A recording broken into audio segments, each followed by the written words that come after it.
I'm not a big fan of a few people out there that throw really elite skills with kids who are really not ready and don't even have a spotter. There's all sorts of strategies you can utilize to get more people in the door, and you just got to get creative and you got to get out there, you got to market, you got to promote, and you got to have a plan. If you're looking to increase your registration for next season, the first thing you need to look at is your current clients, the people who are currently cheering in your program.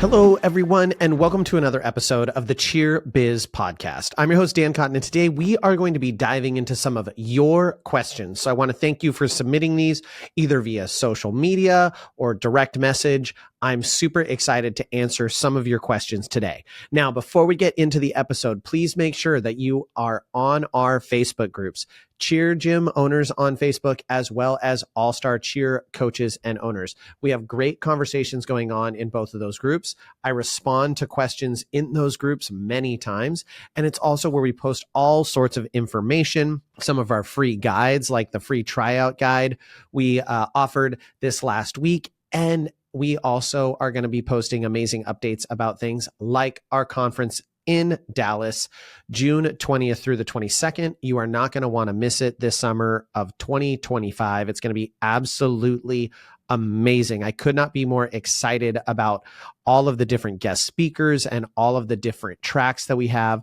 our keynote speaker, all of the sponsors and vendors that are going to be there. It's going to be pretty amazing. So we're pumped to have you all there, and you want to make sure that you're in those groups so you can get all the updates, make sure you know how to get registered, etc. If you are looking to get registered, head on over to ngconferences.com and you can get registered right there. We'll also have the link in the description so you can get registered for our conference. Now, let's get into the episode. And these questions, we're going to cover 3 that have come in. One of them was related to a recent episode, and then the other 2 were just kind of general questions that people had asked. The first one that came up is a question in regard to increasing athlete registration for the next season. And I've done a couple episodes related to this in the last couple months, but I know it's a hot topic, so I want to dive into some big things. And the first things I'm always looking at when someone tells me that they have a lower registration number than they were initially expecting. And so if you're looking to increase your registration for next season, the first thing you need to look at is your current clients, the people who are currently cheering in your program, and are they registered or not? Now, a number of people who've reached out about this don't actually have any sort of registration process. So if you have no reason for people to commit to the next season, it makes it really hard to get people to do it. I know you may think that by making it so easy that people are just going to do it right away. And the reality is that when it's so easy and there's no incentive, they oftentimes will delay. They'll put it off because it's not super important. They can do it whenever. They could let you know the day before tryouts, and it doesn't cost them any more, and they can just show up. So by creating different incentive structures for people to get signed up, that will help address your concern of not knowing what your registration looks like. So number 1 is you need to have some sort of financial commitment to signing up for the next season. So for my program, we treat that in a registration fee, and our registration fee covers their season registration, our tryout fees, our signing day, all of the extra things we do around the new season. It covers all of that. So we don't have any sort of additional charge for that. Now we have an incentive to register early versus on time and late. Our early registration is $99, and then it goes up by $50 to $149, and then it goes up to $199 for late. So the incentive is you want to get registered to save $50 to $100. By waiting, it's going to cost you more money. Now, I've talked to some people who are like, well, I did that, but it goes up by $10 in a month. I will tell you, in my experience, $10 just is not enough to really motivate people and have them feeling that urgency of, I want to take advantage of this offer. It's just not a big enough incentive. Now, a $10 discount on a product may be good every once in a while, but it's just not enough, especially on an all-star registration, to really drive people to feel that urgency to get signed up. So that's number 1. is you have some sort of a financial commitment. I've also seen some people do some really cool stuff with their own offers. So I have a client who did if you register between this time and this time, you get entered to win a drawing for a free uniform. So anyone who registered gets put into the pool, and they pull one name out of a hat, and that one name gets a free uniform for the season, which, depending on your program, could be anywhere from $175 to $250 to I mean, there are programs that charge $600 for uniforms. So you could be getting a really significant savings there. And for people, that is like, okay, that's motivation. I want to sign up in this window so I can potentially get a free uniform next year. So for those people who are like, yeah, I'm coming back, it makes it a lot easier for you to incentivize them to get started. Now, once we've looked from inside, then we got to look at outside. And what are you doing to gain traction? What are you doing to get new people in the gym? And it starts by having the correct funnels, making sure you have ways for people to get involved at lower cost. Because selling someone elite cheerleading at the forefront is very, very challenging if they've never been in cheer before. So you want your classes, you want your fundamentals, your prep and novice programs, your things that are going to be a little bit lower cost, your non-travel teams, things like that, that give people the ability to get involved and get enrolled without being quite as expensive. And then you, again, are reaching out to those. So my class kids are potential future team kids. And we're going to use those email lists and marketing to let them know that tryouts are coming up and we have evaluations and they can get registered for the next season. So that's number one, is your internal funnel, making sure you're leveraging that to get people into your program. And number two is you've got to market. You got to put yourself out there, and you can do paid marketing. You can do free marketing. I'm not a huge fan of paid marketing for all-star teams because it's a really high expense. And so getting the cold click, someone just joining off of that as a parent, is much lower than marketing your, a 6-week session to learn to cheer. I think that's a great thing you could kick off. Do it for $199. Do a 6-week learn to cheer session or 4-week learn to cheer session. And if you want to, by the end of the session, you can say, hey, if you sign up for next season, we'll apply your payment for the learn to cheer session towards your registration, making your registration free, right? There's all sorts of strategies you can utilize to get more people in the door. And you just got to get creative, and you got to get out there, you got to market, you got to promote, and you got to have a plan. And if you need help creating a plan, then get help from people who know what they're doing. Reach out to us at NextGen. We can get you with a coach, and we can coach you through some of these things, help you build those plans, learn how to market effectively, learn how to target your avatar, all of that really important stuff. So make sure that you're doing it the right way and growing your program. Now, my next question was related to the allowing athletes to train in other locations. And the question was, what do you do if someone is training at another gym and the coach is working on skills the athlete shouldn't be working on yet? For example, the athlete barely has a round up back handspring and their private lesson coach at another gym is working on tucks. This is a great question. And actually, not only did I see this question come in, I had this question as I was getting ready for the podcast pop up on a totally separate page, not this exact question, but someone asking, if you have a kid taking private lessons at a gymnastics gym and you're seeing their technique go down so much so that it's impacting the routine, when do you have that awkward conversation? And so let's talk about what I would do in this particular circumstance. And I personally have found it to be rare. I think there's two different approaches. And again, I'm just speaking to my personal experience. One approach is if you know the coach and you have some sort of a relationship, which I highly encourage you to have relationships with the coaches around you and the gyms around you, reach out to that coach and say, hey, you're working with Susie in private lessons or in classes, and I'm a little concerned. She said that she's been working on tucks. From what I see at the gym, she doesn't look like she's ready for that. I'm sure she's probably exaggerating. What exactly are you guys working on? Can you give me some clarity on that? And that coach may say, yep, we are working on tucks.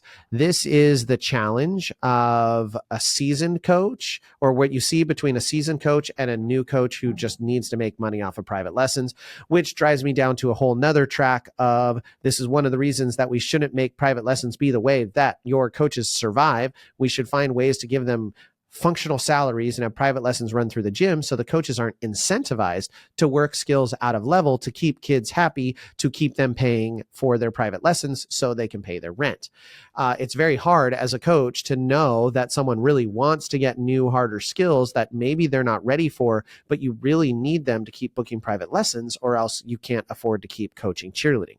So that was a whole separate path. I don't want to go too far down that rabbit trail. I've talked enough about private lessons in the past. But I would start by talking to the coach. That would be number one. See if you can have a conversation with them and see if you can get on the same page, or even just say, hey, I'm really struggling with them in the routine executing XYZ skill. Would you be willing to work on that with them? And open that line of communication. The worst thing that happens is the coach says, no, I don't care what you say. I'm doing whatever I want. And then that will lead you to conversation number two, which is, at that point, it is worth having a conversation with the parents and the athlete and saying, hey, these are the concerns that I have. I don't want to stifle your growth. I don't want to discourage you from getting better. I love that you're excited and passionate about learning new skills, but I want to make sure that we're doing it in the right way and we're doing it with good technique. And I know that that can sometimes be not exciting because I'm making you do things that you feel like you've already done, or you want to get to the new skill. And I can certainly get how that is exciting, but we've got to make sure that we do it the right way. My goal is for you to be happy and healthy and the best possible cheerleader you can be. And the method that we are using by perfecting our technique and making sure we're ready for the next skill is the best method. And it's been proven time and time again in this gym and countless other gyms. And I will tell you, I've had this conversation with parents, not so much with private lessons, but there are a couple instructors out there who travel the country doing tumbling clinics and things like that. And there are some of them that I think spot skills that athletes shouldn't be throwing, like athletes who just have a tuck, have no ability to execute a layout correctly. And then I see them at a clinic being spotted on fulls and being completely manhandled through it. And I don't think that that brings a lot of value to an athlete's training career. And I've had those conversations with parents. Hey, you're going to spend your money where you want to. Here are my concerns. I want to let you know that. I think this could be detrimental, but ultimately they're going to make their decision. Now, I am the kind of gym owner and coach that doesn't believe that I have any right to tell people how they spend their time outside of my gym within reason. And so I'm very rarely going to say, if you go train there, then you're out of my gym and you're not allowed to train here. I would rather stay involved in that athlete's progression and help fix those issues, even though I don't want them to become issues. Let them have an open door of like, hey, look, I just want what's best for your athlete. I hope they have a great time. I hope they work on things in the proper progressions, and we will make sure that they keep progressing inside our four walls, because that's ultimately what I control. And that would be my approach. I know that may seem overly kind. There are very rare circumstances where I might step in and say, I absolutely do not want you training with this instructor. And that would only be if I had very, very good reason for why I thought it was unsafe to train there. That would come in very rare circumstances. And generally speaking, I haven't seen many coaches who are like unsafe in that manner. I have one or two that I just don't recommend people work with. It's actually less on the tumbling side and more on the stunting side. I'm not a big fan of a few people out there that throw really elite skills with kids who are really not ready and don't even have a spotter. I think that's a trend in cheer that I don't personally like. And I've actually had this conversation with one of my coaches who's an amazing partner stunner and said, you should have a spotter more often, because in college, they oftentimes will throw skills without spots. But I basically say, if it's not legal on the band shell without a spotter, you probably shouldn't be doing it without a spotter in a private lesson. And I understand that that costs more money, but it's way less than the expense of a kid getting injured. So that was a total aside, but I have had conversations like that in regard to partner stunning. Now, another question, the last question was, how do you know which of these Cheerlebrity camps are good? Not all good cheerleaders are great coaches? And this is a great question. And I'm fairly passionate about this one. And I will admit I am biased. So I am not going to speak specifically negatively about any camp company out there, because I think that that is not the right way to do business. And ultimately, people are all bringing their different products to the market, and I believe the market will make determinations. That said, when possible, I'd go with established companies that know what they're doing, that are vetting their employees. I run a camp company with, you could say, Cheerlebrities, and they are heavily vetted by me. No one comes to our camps as a staff member without being highly recommended, without passing background checks. They have to be able to pass those background checks, and they have to be highly recommended. And they are we're well policed within our staff. They just know what the standard is of delivering for our clients. And I think you get that by the professionalism of the organization. So when you're looking at their websites, when you're looking at their email communications, what is that? Are they highly professional? How are payments processed? Do they actually process through a standard business channel, or is this being paid via like Venmo and cash? If they're getting paid via Venmo and cash, I'm not saying all the time. That's just a warning sign that maybe they don't have a registered business, or maybe they don't have insurance. And all of those things are things that I think are really important to doing business the right way. Another thing to just look at is look at reviews, ask questions, find people who've been to these camps before. Do they come highly recommended? Are the instructors highly recommended? Are they teaching at a number of locations year over year over year? One of the things that you will find when you're evaluating things like that, especially like seasonal stuff, is if people get repeat bookings over and over and over again, that generally tells you there's some sort of positive result going on, and the gym is getting good results out of it. Now, again, what those results are can vary. Some gyms value competitive winning more than anything else. Some gyms value kids feeling supported and encouraged and loved more than anything else. So you have to kind of gauge it. But if anything else, reach out to parents that have gone to the camps, gym owners that know about the camps.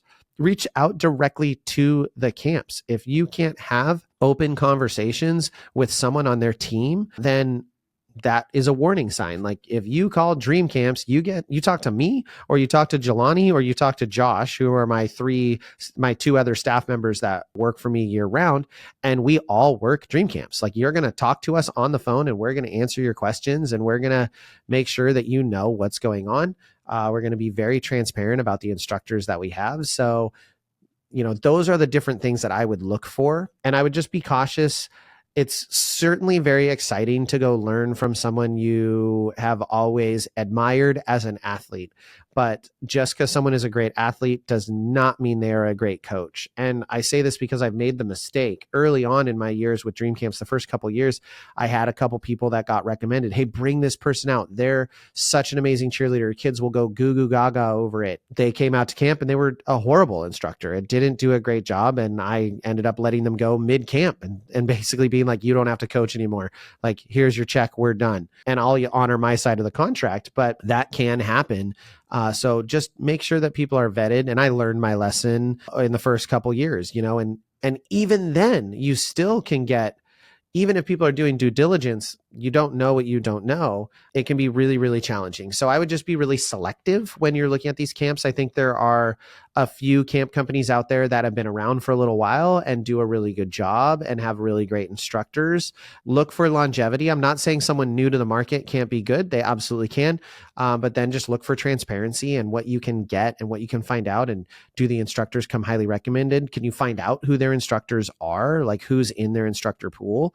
Those are all really important things to look at when you're trying to determine which one of these camps you should go to. And of course, I will plug that we have Dream Camps, where we offer individual camps and team camps and private camps. And we do all of this stuff throughout the summer. We've got a few availabilities in Missouri and Oregon left. So if you're looking for something great, please reach out to me. And like I said, you can get me on the phone and we can chat about it, or Jelani or Josh. But those are the 3 questions that I wanted to dive into today. Thank you to the people who submitted them. It always gives me more things to talk about. And I really, really appreciate that. So thank you for submitting those questions. As always, if you see a reel that you get excited about, or you have follow-up questions on, or you want to share something with a question, please do ask questions. We are always looking for what questions you have so we can answer them on my podcast or on the Fireside Chat podcast with Danielle and Justin. So with that, thank you for listening, and we will catch you on the next episode.